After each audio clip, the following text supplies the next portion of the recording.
Hello and welcome to the Dungeon Masters Guildhouse. This is a weekly podcast in which I, your host, Matthew Whitby, sit down with people all across the tabletop, RPG, and surrounding space. And this week, I'm delighted to be joined by Philippa Mort. Hello.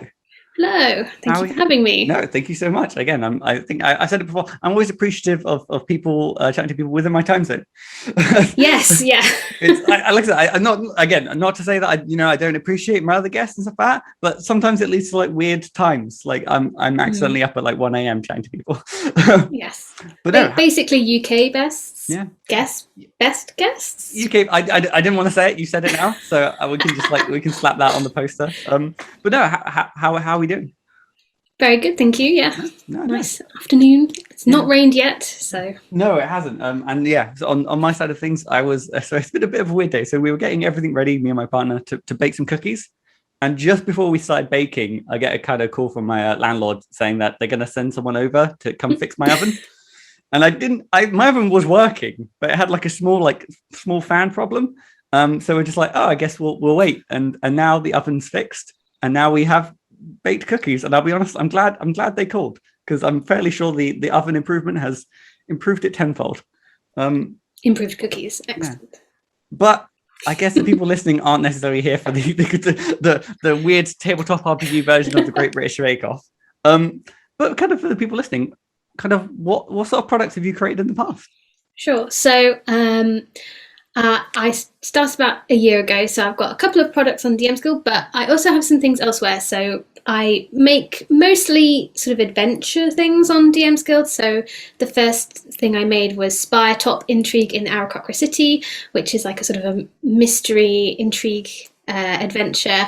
I also did one called Temple of the Goddess, but I've also done like a monster bestiary on there. But as I say, I've also done other things. I do little sort of small one-page RPGs over on Itch.io, like Tiny Home Terrarium and Devil Wrestling. And I also do supplements for other games and things. So I've done some stuff for the new Wander Home, third party, not affiliated with them, obviously. But, I've done sort of third-party supplements for that as well. So I guess one of my first questions I always like to ask is, so kind of like, where did you start? Like, what was the first thing that you kind of... So as I said, it was Spire Top was the first thing I wrote, and I wrote it as part of the RPG Writers Summer Write Your First Adventure workshop last year now. Seems to have flown by very quickly, and I've done a lot of other things since then. But yeah, I started with that. I had sort of seen it advertised a bit on Twitter and elsewhere and thought, that looks very interesting, I shall give that a go. So that was the first sort of thing I published, but I have been DMing for a while before then as well, so I felt kind of confident to translate that into something. Was it the case with the RPG writer? Did you actually like take one of the adventures you kind of pre-written, or did you like kind of start from scratch? I think I had the idea for a tiny bit, like maybe a few weeks before the workshop, so I tested it in my home game sort of the first week of the workshop, because it lasts for a month. But yeah, it was reasonably like a new idea. But yeah, I did test it out on my friends as well. I mean, that's kind of the point of having like you're a homebrew. They don't know they're necessarily playtesters all the time. No, they were not aware until I said, "Thank you so much for helping me." I guess kind of off the get go. If we chat a little bit about your like DMsGuild work, and then we can talk about like your stuff that you kind of thrown out on Itch. Why again? One, I can't really say Aarakocra. Aarakocra. It's one of the two. I think you're probably right. Why bird people? So I didn't realize this until after I'd written it, but I am sort of obsessed with Aarakocra because I just think it sounds really fun to play a bird. So I now play a Aarakocra in the game I'm playing in. But I just find the sort of like non-specifically human-esque races in D&D very interesting. So Tabaxi as well I find very interesting, Tritons and stuff like that. I just think it's interesting to think of them not just as sort of humanoid light, but as like, okay, well, if you could fly, obviously your city would be made up entirely differently to people who couldn't fly. So what other cultural implications are there if you have a sort of predominantly Aarakocra City, or what would happen if you went to a Triton City or a Mermaid City or something like that. So that's kind of where it came from, was like, oh, if Aarakocra, most of them can fly, then they're probably going to have something else going on as well. So I guess that's another thing. So when obviously designing like a city and a culture kind of designed around a flying race, how do you, I guess it's like, how do you get the players into the mix? And chickens is the answer. Chicken Aarakocra can't fly, so or at least they can't in what I said. Therefore, there have to be stairs. No, but it is more tricky. Yeah, because I imagine as well. I mean, like obviously with any kind of culture, like as they kind of grow, once they kind of reach that point of maybe not tourism, but like commerce and kind of like there's like, okay, well, we need to make our city at least somewhat accommodatable for. But then also, I always love hearing, because again, having written at least one murder mystery or like kind of thing myself, intrigue is challenging. Yes, and I didn't realize that until I started writing. But so I guess kind of, what was the kind of way that you kind of tackled like an intrigue like story? Yeah, so basically backwards. So I decided who done it. It's not. I should say it's not actually a murder mystery, but it is a sort of intrigue, find out what happened type of situation. But yeah, I started with who did it at the end and like what the crime was, and then worked backwards to think, okay, well, I want at least one red herring to throw people off. I need some clues, and I need something that sort of spurs you on to find more clues. So once I had those building blocks, I could then kind of add more detail from there. And also, I think tend to go a lot from setting and sort of think like, okay, what's some big set pieces and interesting visuals that could guide you? So yeah, plan the crime first and then work out how it happens. Because especially as well, because obviously like the spire top being like the kind of sometimes it is easier to literally go, okay, well, this is where it is set, and these are the cool places, and obviously a party kind of want to go to like the coolest places in the city. One thing I do find like always balancing though is like, so this is something that I'm struggling with at the moment, is that I want to set an adventure somewhere cool, but the designer in me can't just say, here are the 3 locations within the city. I need to be like, this is the entire city. These are the interesting people with all of that. How did you kind of like, I guess, like balance that end of like not being like a complete gazetteer or setting guide?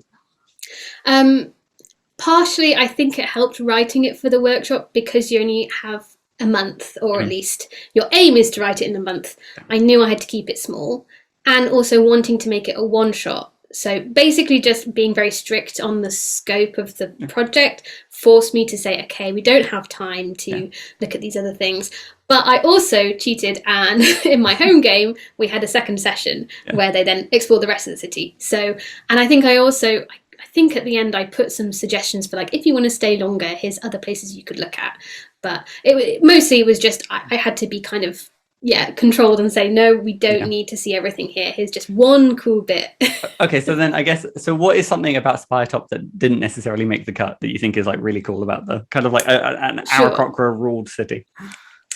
So one bit that I think I sort of hinted at it. So sort of the story without spoiling the twist is that there's this dawn chorus ball where the sort of noble songbird Aarakocra go to sort of matriculate. They turn 18 and they can join adult society. But a necklace and a voice get stolen. Shock. But within that, there was some discussion of like, oh, well, if you're a kid, you grow up in like the nurseries. And so one area I'd thought about in quite a lot of detail was like, well, I don't think how do you have a nest? Where do you grow up? So I was kind of imagining this separate sort of nesting tower with all these little nests of like baby Aarakocras growing up. Aww. And like different rooms for like the eggs and the babies and the toddlers and things, and like the flying practice room and stuff. So that didn't really get put in because it wasn't really needed for the particular adventure I was writing, but I thought that was fun. Yeah, no, I guess it is kind of, because I think there is like basically one thing about, I guess, going back to like the Tabaxi or the Aarakocra is the fact that it is easy to kind of vision like they are that kind of like they maintain their, like the animals that they're based on, they kind of maintain those tendencies. Yeah. And the idea of like almost like I don't know if birds have like communal nests. I think it depends. I don't know birds that well. Yeah, like that's just how I imagined it, but I think you could imagine it in lots of different ways. But I just thought it was interesting to think, like, okay, well, how would that work? Well, I mean, also, like, I mean, in terms of like, there's numerous like human cultures that kind of have like the kind of like Exactly. you know, like it's awesome, and I think it is kind of cool when there's that kind of like mix between the two, and those kind of like thought exercises of like, at least with the races that don't necessarily get as much love. I must admit, now I'm trying to think of like the other end of the spectrum of like, what would a tabaxi scene be like? I'm still thinking about that. Yeah. I don't know. maybe I'll do more on it. Yeah, maybe not just like scratching posts all the way, like towering up into the sky. But I imagine, there would be like a height element. No, awesome. And then I guess predominantly like an adventuring, as obviously I imagine, because it kind of it almost feels like the easiest content to kind of like segue from your like own DMing table. Yeah.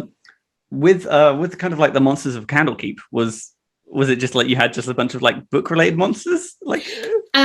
So I actually sort of again worked backwards with an aim there. So it was when Candlekeep Mysteries was announced, and I thought I want to do something for that. But also I was seeing people already discussing lots of different things that they wanted to do, and I thought some book-themed monsters would be really fun. And also my day job, I do research and things, so I spend a lot of time in libraries and archives and stuff. So I was like, well, I know about that. I can make that sound interesting. And also, actually, again, I had done something in my home game. We had a player who their background was they were from Candlekeep, and so we had like a fake academic conference with the bookworms that are now one of the monsters in the Monsters of Candlekeep book, disrupting the conference. So I was like, well, I made these, I should make more. Yeah, that would be fun. So if you don't mind me saying, so I believe, what is it, you're a medieval historian? Yes, that's right. Yeah. So wow, okay, so that's, I imagine it's hard not to bring good elements of your work into your like DMing work. Yes. In fact, I also play with a load of other medieval historians and a classicist, and we have to restrain ourselves from getting sidetracked. In fact, when we were doing Spytop, we have a political historian, and she was like, "How does the political system of the birds work? I need to know." So we have to sort of balance it out. But... How did you determine that at Spytop? How did it work? I decided it was like an owl moot, like a meeting of owls. Yeah, I mean, they're the wisest, so it kind of makes sense. And a communal voting system. So I guess, has it kind of like I guess, in what ways do you think your like job as like a historian has kind of influenced like the kind of things that you make?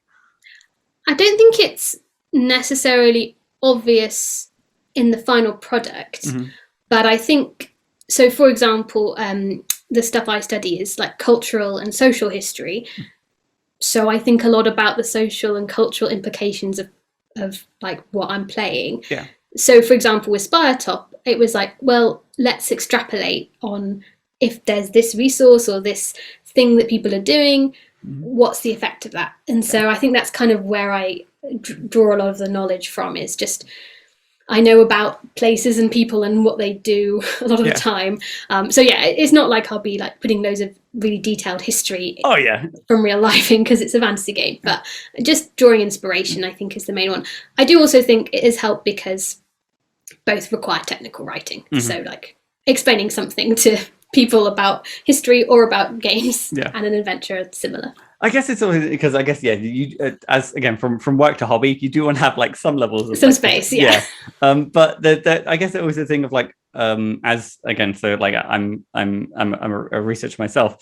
I think it has definitely like changed the way that I do research for my writing projects, and I try not to, but I do almost treat it like, well, I go, well, here's all my citations that I have kind of at the ready, and then sometimes it's just like, no, I just need to write about some wizards. I don't need to bog it all down.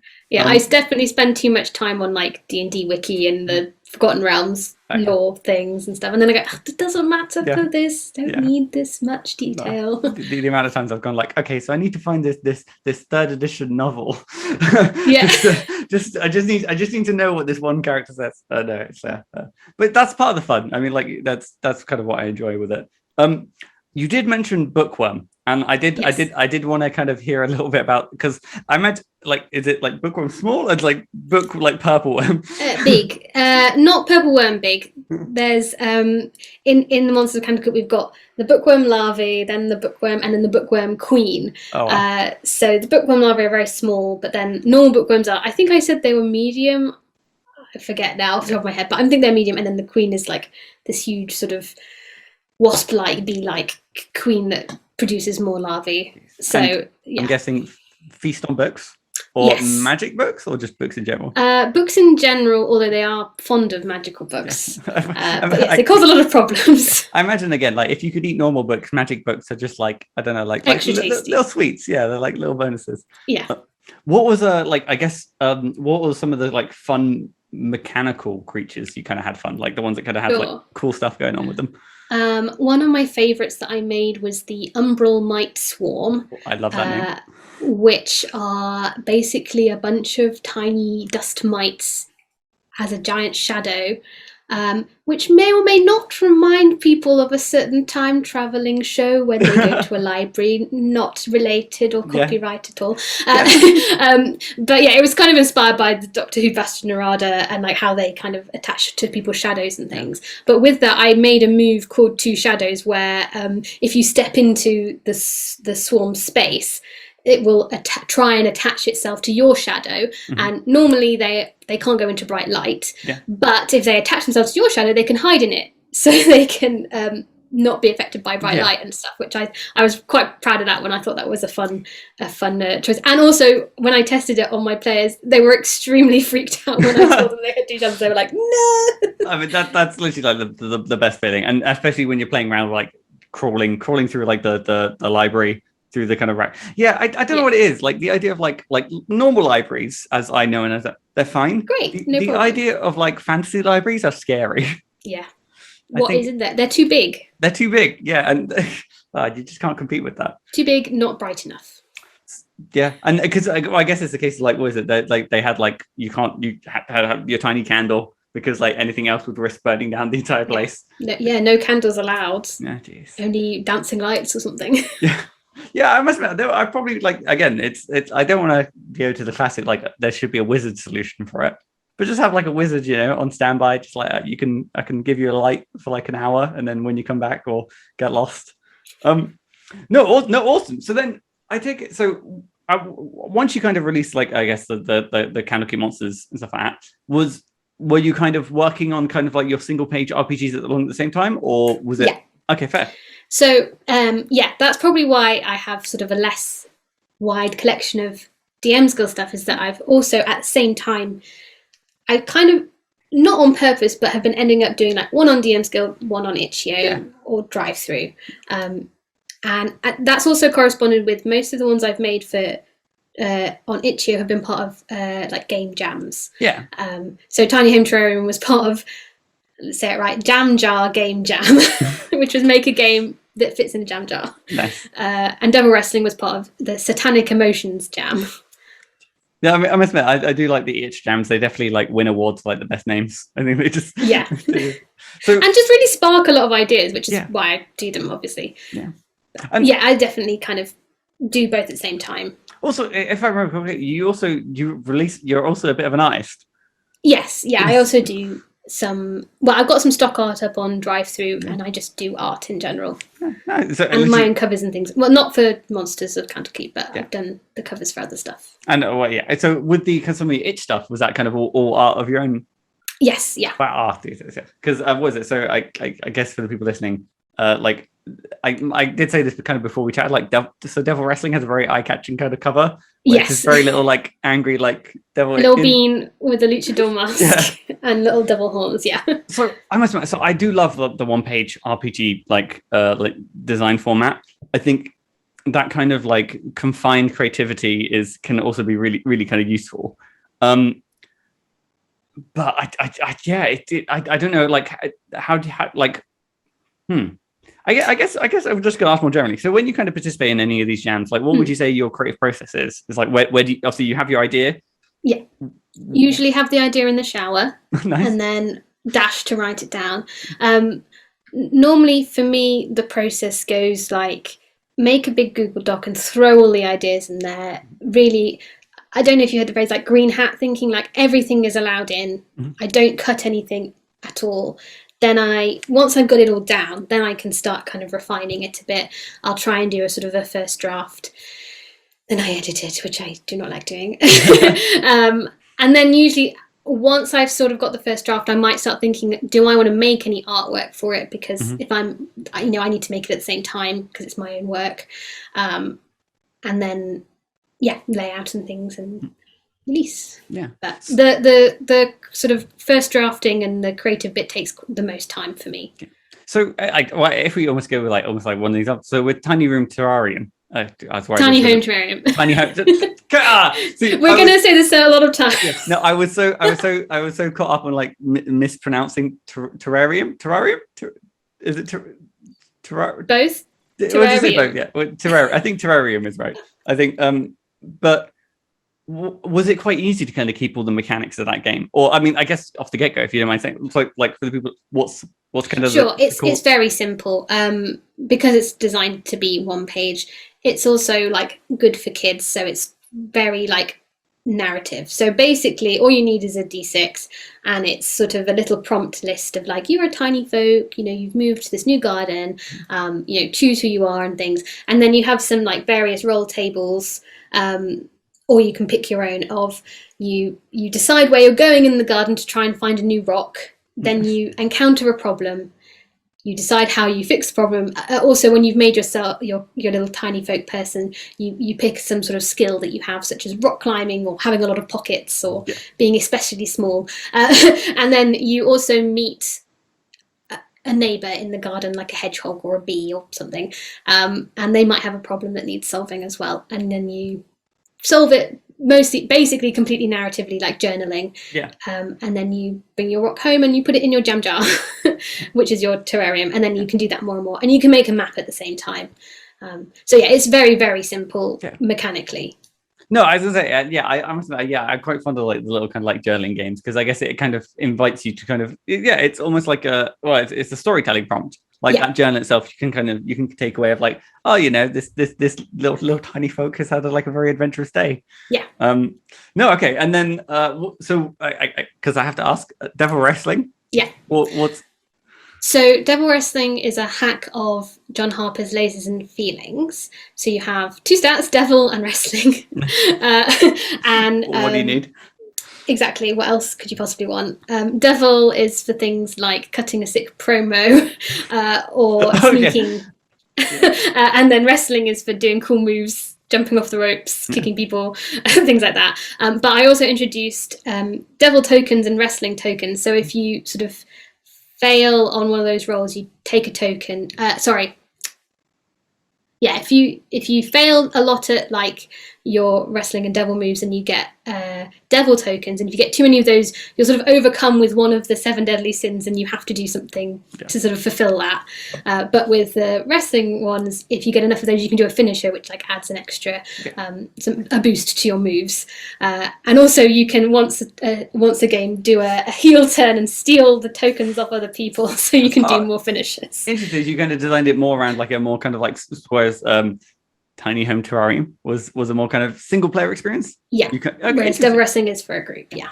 So I guess there's another as well. So is it? Would you say it's kind of easier to fit like a single player game within one page versus a multiplayer game? Ooh. Just because like one page is not a lot of space. Like no, it's not. Well, Devil Wrestling is technically 2 pages, but double-sided. Does that's allowed? Double-sided, it counts. Yeah. No. They are both equally. I think it's actually very hard to fit it in. Like you need to be very strict on what you cut out, and it's easier to write more than it is to write less. So it kind of depends on what you're trying to do as well. Like there's some solo games that are really long, like 1,000-Year-Old Vampire or The Wretched or something, because they have so many prompts. So naturally, something that's designed to be much smaller will be shorter as well. So. Much of a muchness. They're both difficult. I guess it is like apples to oranges. I guess it is. It's. I mean, the process of again trying to condense it down is very much the same. But then I guess it's about kind of what content you kind of prioritize. I imagine with a multiplayer game, it's easier if everyone kind of has a what is the term, symmetrical. So every player is kind of playing the same role. If it's asymmetrical, so some players have different roles, that is going to kind of you might need a few more words. No, interesting. And so I must admit, so I've always been kind of a big fan or proponent of game jams.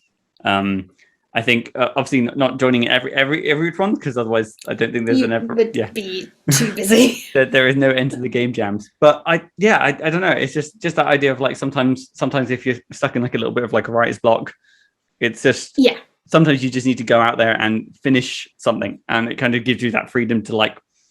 Yeah, and it gives you a deadline, which I think is really helpful. Like, actually, most of the things I've done have been to some sort of deadline, whether it was the workshop or a publishing date of something else to tie in, or a game jam. Yeah, because that just motivates me way more than being like, I will at some point do something.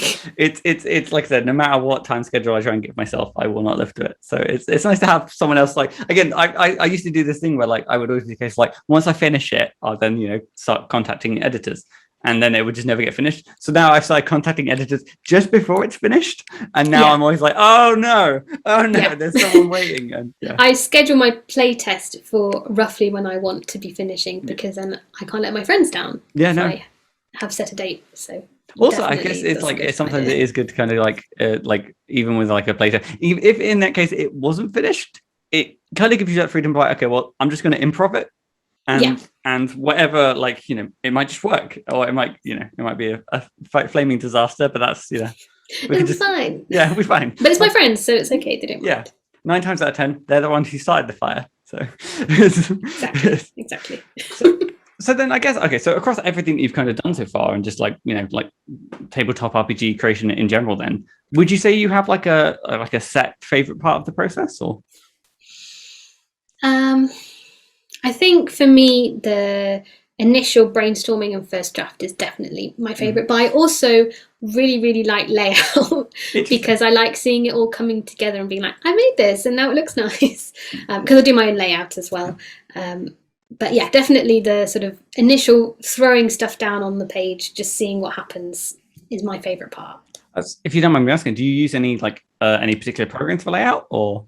I use InDesign, but the old version before it did before Adobe started charging the subscription. Yeah. So I'm never updating it. Because... because I must admit, like I said, I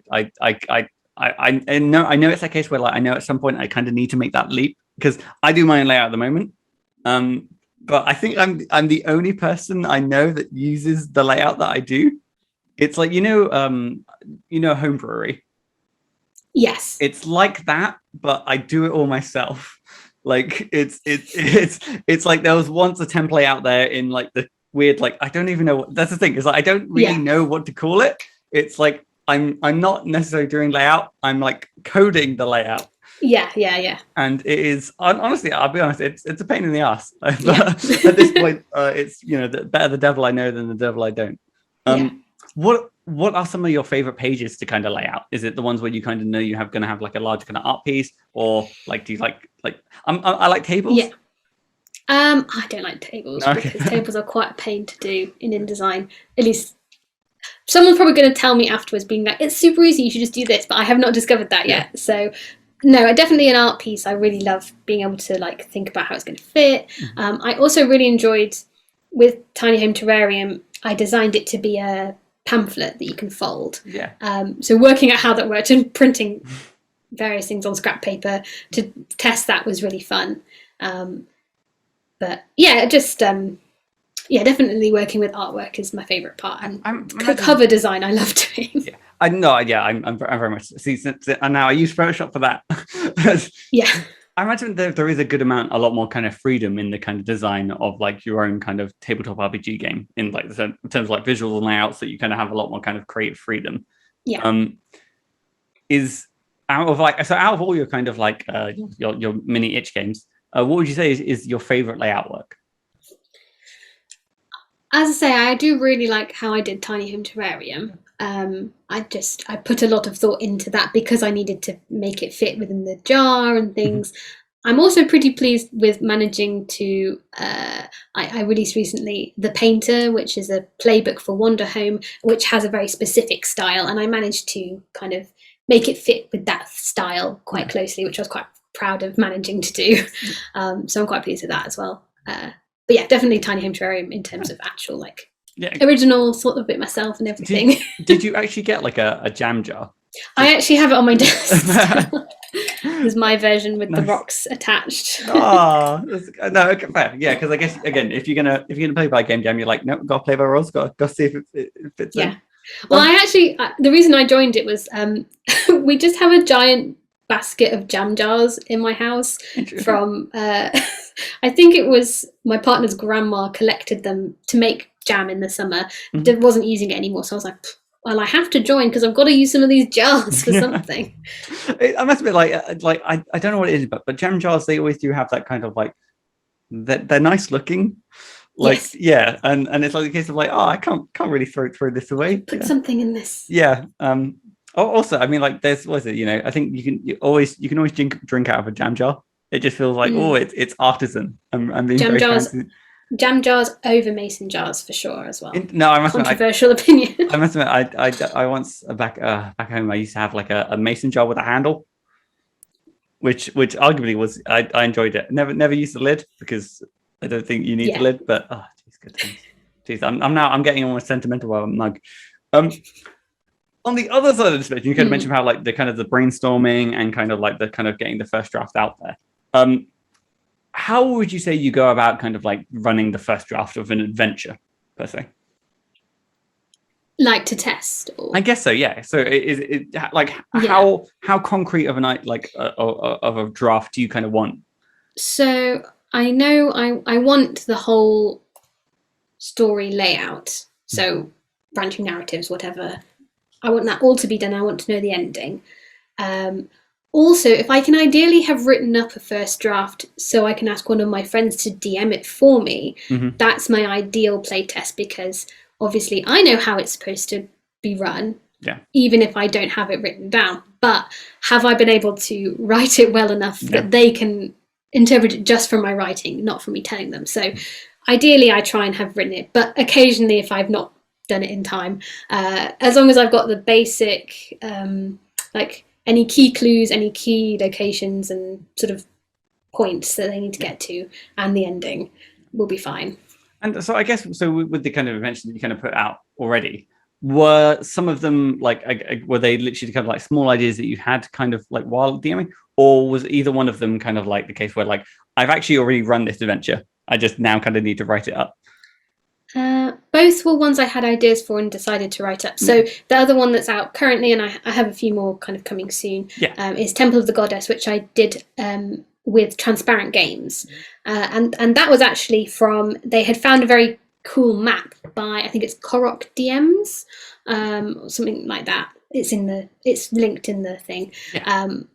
And they had just found the map and they were like, this is a really cool map. Does anyone want to write an adventure for this with me? And I was like, yes, I think that looks cool. I want to do that. And just sort of did it from the map.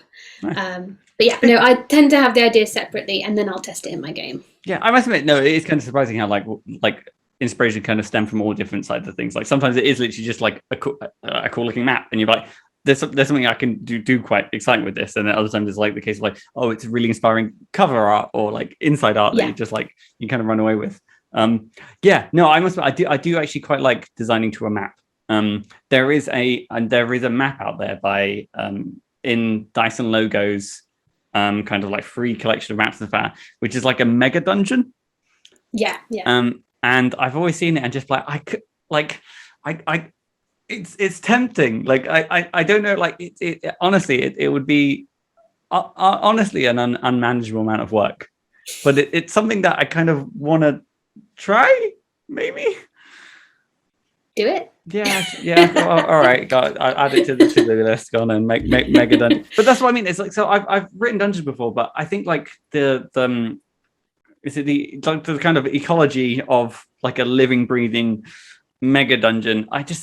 There's so many interesting ways to go about it. Obviously, you go with the idea that there's multiple groups that have again, so first thing to establish, like, how have all any creatures within this dungeon? Why are they there? Why are they there? How are they still there? How? Yeah, why? It could be the first dungeon that is just empty. Like, it's the first dungeon that all the players go to, and like, oh, everyone's dead. It's like, well, yeah, it's a dungeon. No, like the wizard left. They weren't, generating food out of thin air anymore. It just raises a lot of kind of interesting questions. But I think after this, so after we've had our chat, I'm going to go look at the map. Remember that it's actually probably bigger than I think it is. Yes, and then decide. No, it's fine. I'm committed now. So to go back to an earlier question I asked ages ago, then, so I asked about your favorite part of the process, obviously, which was just coming. Vice versa, what is your least favorite part of the process? I do not like editing, and I really do not like proofreading because I am really bad at spotting typos. My brain, all those like weird, you see like the Paris in the spring or whatever, like those sorts of word puzzles where you have to spot extra things. My brain is terrible at those because it's like, I'll fix that for you. Don't worry about that. I know what you meant to say. Yeah. And so I just can't see them. So I have to ask my partner, who is very kind, to read it for me.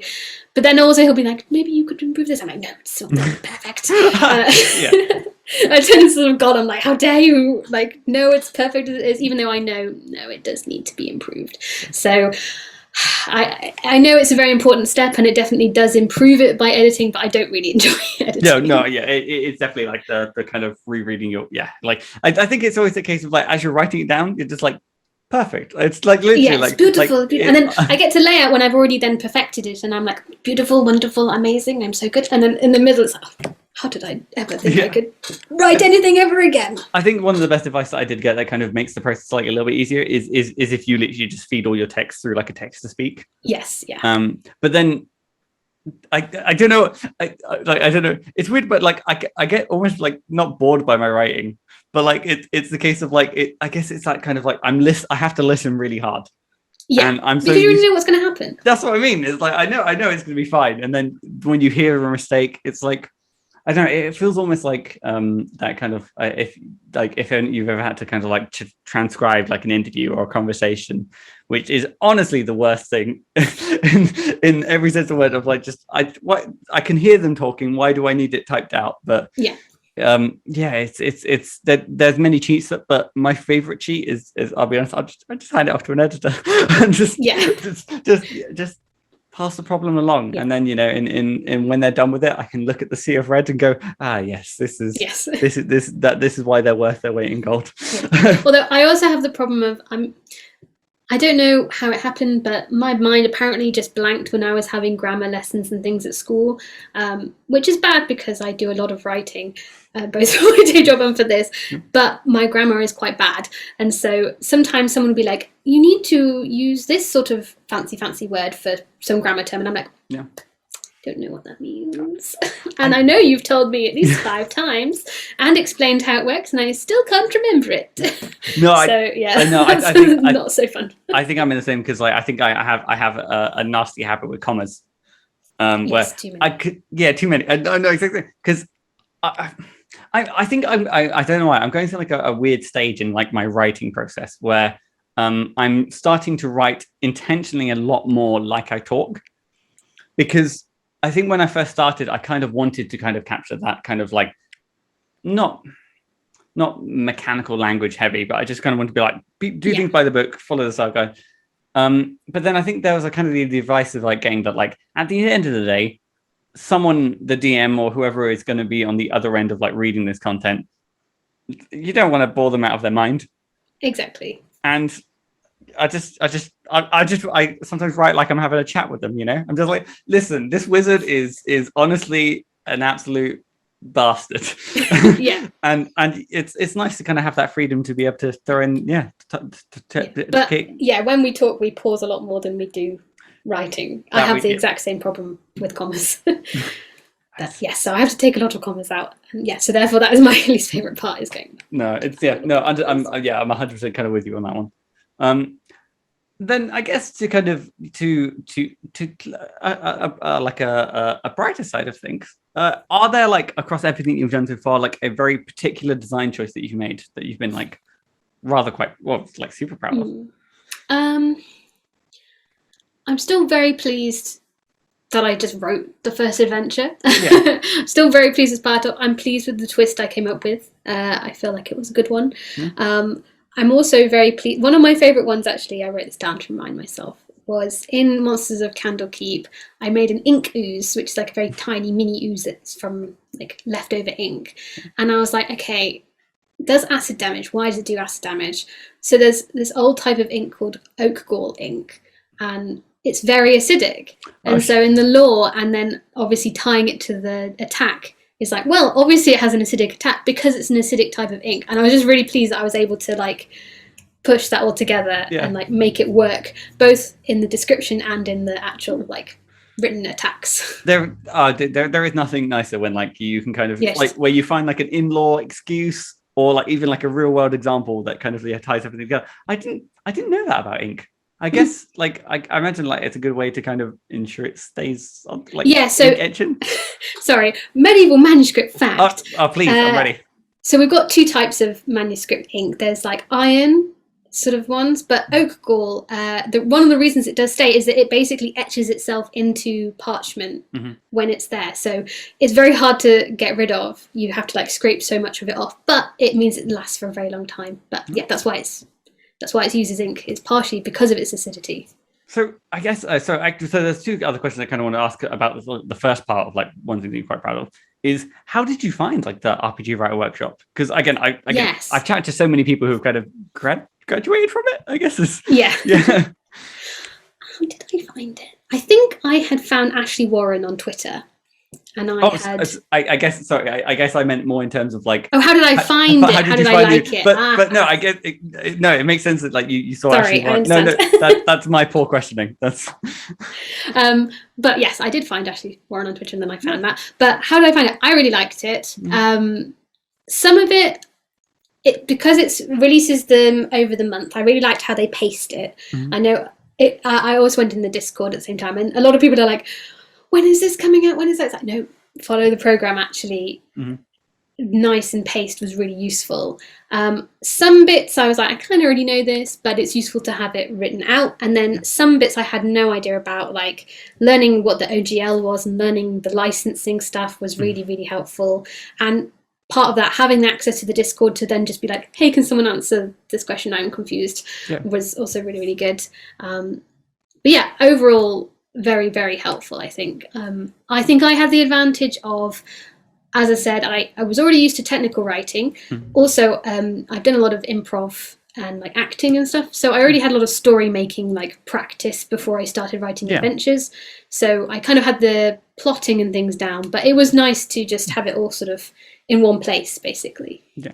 And then the second thing I kind of want to ask, which again, you feel free to know, you did say you were very fond of your little bait and switch in the ending, but do you want to share that? Do you want to chat about that, or do you want to keep it a secret? Sure. Well, we'll just say if you want to play Spire Top as a player, stop listening for like a minute. Fingers in the ear, and then I'll do thumbs up when you can listen again. Yeah. Okay. So Spire Top, it's in the overview as well. Actually, once you look at the preview, you can see it. But the story is, as I said, there's these noble songbird Aarakocra, and it's kind of a classist society. So like the songbirds are on top and everyone else is doing their own thing. And there's these three sisters, and one of them looks a bit different to the other two, a bit bigger and less bright colours and things, because turns out she's a cuckoo. And the third sister actually got switched. And so the one that got chucked out the nest has come to try and steal this like magical amulet that lets her have a singing voice. So she steals it during this like dinner, and then the adventurers have to try and find out who stole it. There's like a red herring of this penguin waiter who did some stuff, and there's Malarid the duck, who is a bit of a trilby wearing guy. I just was really pleased with coming up with the idea of the cuckoo switch. Yeah. And I thought that was very fun. Yeah, no, I could definitely see. That's the spoilers done. Okay. I really hope there is someone out there who's like, I don't want to hear the spoilers, and then just oh, good, yeah. No, interesting. Yeah. Wow. Yeah, I won't. I won't say anything more. But yeah, that's interesting. I like that.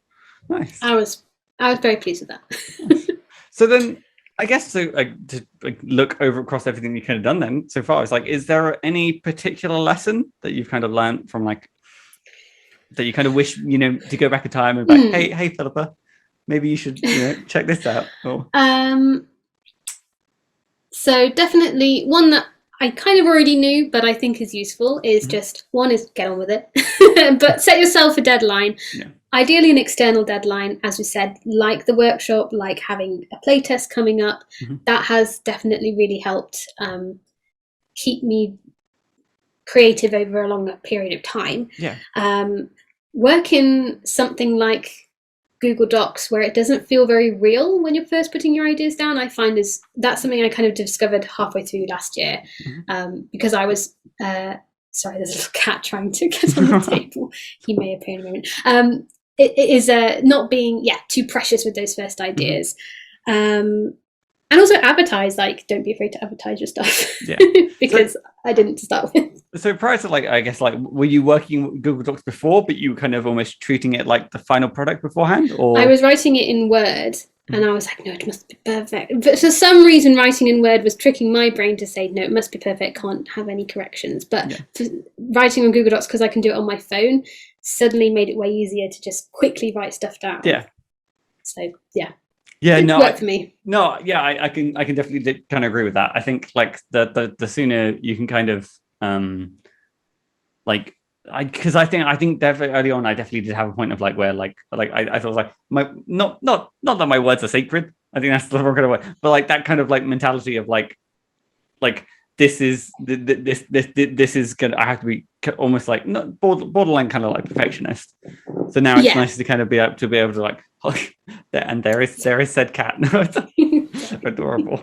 I have to ask. I was about to ask, does the cat have a name? But I'm going to assume the cat does. Oh, he's laying down now. Okay, his name is Freddy. Oh, nice. Well, there you go. I think this is we can. Do I have to say welcome to the podcast, Philippa, and then in brackets and Freddy as well. But no, yeah, and yeah, I think anything that kind of helps that kind of that writing flow, because I think it's on certain projects getting over the blank page, basically. Yeah, and my cheat to that at the moment has kind of been I kind of work quite. I work a fair bit with a template that I have. That I've kind of over the many projects I've done, I've kind of realized that this is kind of the format I want my adventures to take. And yeah, sometimes it is easier because I will sometimes when I'm not feeling super productive, as if I can't write everything down. What I will go do is I will essentially break things down into subheadings, and I will do the overarching idea of okay, well, this section I need to talk about Heather Bobbletop, and I will have in brackets this is who Heather they're they're a very nice person, and I'm okay, cool. I need to write about a very bubbly, nice person, and then when I'm actually in the writing mood, it's that kind of the design labor of I have to think and write. It's it's already done. Yeah, I did the exact same. Actually, that's another thing that was really good on the RPG workshop is they gave you sort of a template, which was very helpful to work from to start with, and then you can adapt it as you like. But I did the same, definitely. And also, don't work in order. I just write the end first and then the beginning and something in the middle. I was going to say, so is there anything that so in reading again the template provided by the course, as well as again reading other adventures, is there something that you felt was missing or key that you love to have in your adventure template? Because I feel every designer has their own kind of little kind of quirk. Sure. I don't know if it's necessarily something particularly original, but I do like offering non-combat options a lot. So obviously a mystery, you don't really have that much combat in, but a lot of my other things, I try and provide those options. One thing I really like, and I have done in a few things that are coming soon, is basically here's how you lengthen this, here's how you shorten this playtime by offering like, here's this additional thing that's also fun, but you don't have to include it in the thing for it to make sense. Yeah. So I think that's something I quite like seeing, and I have added in more as I write more. Do you think you're quite a good judge of? Obviously, I guess it's a hard thing to say because obviously it depends on the adventuring by, but like judging like this content on this page will take X amount of time.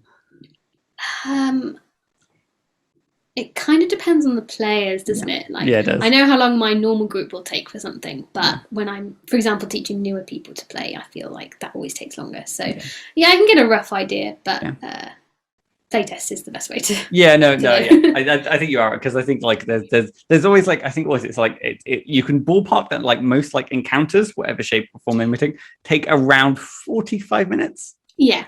30 minutes, 45 minutes. It's kind of like, it really kind of depends, and obviously if I was about to go on a rant about doors again, if there are any locked doors, you can double that time. Yes. Oh my gosh, yes. Awesome. Then I guess kind of more generally, I guess again, looking to the future as a whole, you mentioned that you've got kind of like a few kind of adventure stuff that kind of, or more kind of products. Any kind of like sneak peek or spoilers you want to chat about those? So one that is due out reasonably soon is I did a collaboration with Aberrant Press, I believe they're called. They did a Kickstarter last year for a setting guide called Traveller's Guide to the Candy Realms. Ooh. And I did the stretch goal one shot, which is the escape of the candy creature, which is set in one of like the cities in the setting guide, which is kind of like a sort of candy chocolate Venice. Nice. So you have to like run through the city trying to find this escaped like creature that's escaped from this sort of grand exhibition science hall, and discover where it's gone in the city. So that's they're still finishing up some of the like backer goals and things on that, but I think that's due out in sort of autumn. I will say, I won't say any more specific than that. That'll be on drive through, because obviously it's not normal setting. Adding on to that, how do you find like writing in such like a, I don't want to say comical setting, but like a Candyland is like, it's a very particular tone. How did you find kind of like? Well, interestingly, they have done a similar thing, which is sort of think more seriously about it than just like, oh, cute candy creatures. Like there's like they've got like Yorkie Mint, who is this like Mint Imperial crime mob boss. Oh, of course, and you know, like stuff like that. So I was able to be quite like serious in some of the themes in it, but also I did have a lot of like, excuse me, Clark, what happens if you eat a candy and you are a candy? Also, if you bleed, do you bleed blood or do you bleed caramel? What happens? These are things I need to know. I need to know. I specifically need to know if my jam donut bleeds jam. That was, sorry. That's my bed. It was fun working in that. Yeah, again, like with the Aarakocra, like extrapolating from a sort of a fun point to then ask, like, well, actually, if we take it seriously for a second, what is the implication of this? So that was good. So that's coming out, as I say, autumn. Yeah. And then for personal projects, I am reasonably close to finishing a cottagecore themed one shot. Oh, lovely. Which unsurprisingly will be quite low combat, but it's all about you're helping put on a beautiful picnic proposal for a ranger and a warlock. Fair. I must admit, there is definitely like, so like not too long ago that I think is probably on the horizon. I was part of a what was it? What a Lovely Adventure. Yes. Which is like it was meant to be kind of a collection of kind of very like I guess romance and like LGBTQ plus kind of style adventures. And it was such a nice kind of like change of pace to kind of like, again, I don't know, write like a adventure kind of about and kind of like trying to like. It always feels like it's the classic kind of like film prompt of like two people budding romances, and then the adventuring part, you kind of have to run around and try and make sure that things go smoothly. I'm looking forward to that. It sounds adorable. To chat, I guess, a little bit about, I guess, the kind of surrounding community as a whole. Would you say that there is someone in the tabletop RPG community who like particularly inspires you, or so many? So within like D&D products, as I say, like finding Ashley Warren talking about the writing side was a massive inspiration to start with, and like seeing all the things she created and sort of looking at her output and like various projects and things. That was I really look up to how she's kind of like grown and grown and grown. But I also just in general I'm very inspired by like the Uncaged anthology and Eyes Unclouded anthology, like unsurprisingly given I'm writing a cottagecore adventure as we speak. But yeah, just stuff that kind of twists the sort of traditional fantasy style. Are very big inspirations for me, I think. And then outside of that, I mentioned Wanderhome. Like I'm kind of obsessed with Wanderhome at the moment, as like a gentle game or a non-combat heavy. Well, there's no violence in Wanderhome, so yeah, just interesting stuff like that. And probably unsurprisingly, given they coined the term keepsake games, but Jion Shim and Shim Yin Ke made Field Guide to Memory, which is all about like collecting stuff and creating a collector's journal. Yeah, that was a massive inspiration for Tiny Home Terrarium, and like thinking about can you create things that are lasting after the game experience. I thought was really interesting. Because I guess it is nice because I imagine with at the end of things you could, if you wanted to, end up with like a little jar with your little game in it, and I guess filled up with little rocks. Yeah, well, you can have paper rocks, or you can collect actual rocks sort of one. But I think just games in general, I like that you have some memories left, and maybe you have some drawings or things as well. Yeah. I guess that's the kind of the power. I guess that's why they aimed around the kind of journal games, is because even after the game experience, is the writing there is kind of like a more permanent fixture. It's like the words don't vanish like a exactly, yeah. Oh, awesome. So then we've spoken like a little bit about kind of like what you're working on at the moment. Is there any other projects or anything off in like the more kind of like, or maybe if you've heard of the new Not Another Monster Quest? Yes. I am doing something for one of the later volumes of that, which is quite exciting. So there's going to be, I think I'm allowed to talk about this now. Yeah, because we've done the first one. There's going to be some stuff about lizard folk and other monsters at one point. And I've written a lizard folk adventure, which I'm very excited about. But that's, I think, volume 3, so it won't be out for a little while. But so that's a project run by Brittany Hay?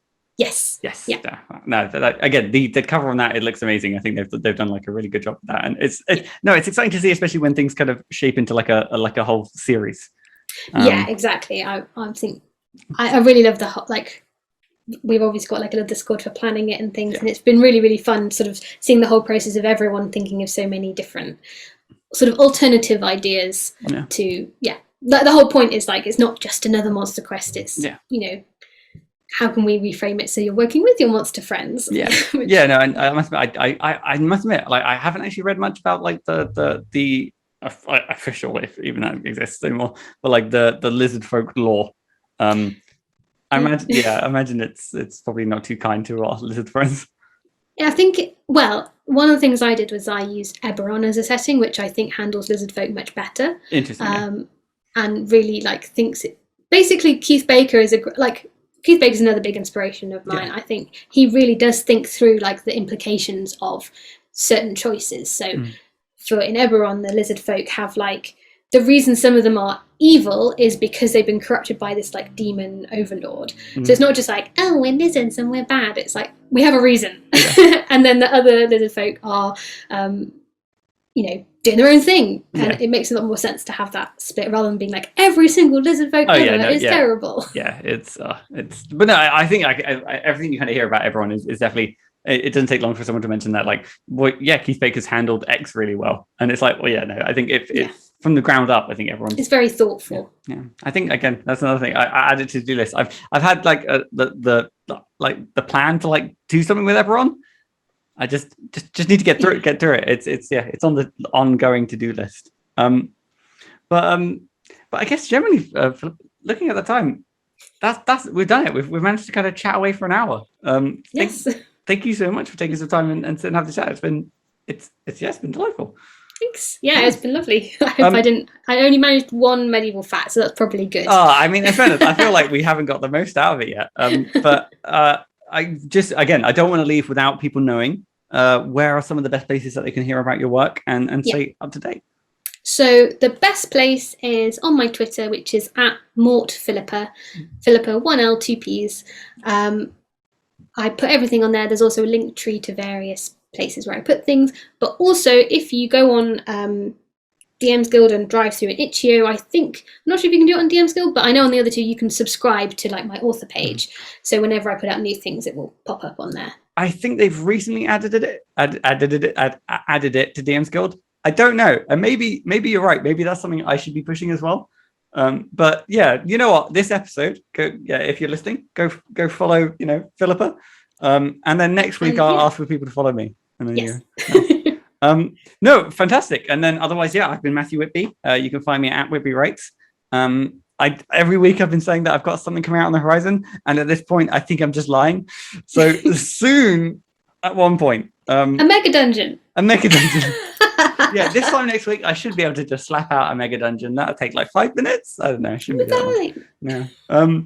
But no, honestly, I'm gonna look at that map and I'll let you know how scared of it I am. But other than that, I guess that my final question then, and arguably the most important one, how do you win a podcast? You'll dance. Oh, I'm just gonna wiggle off.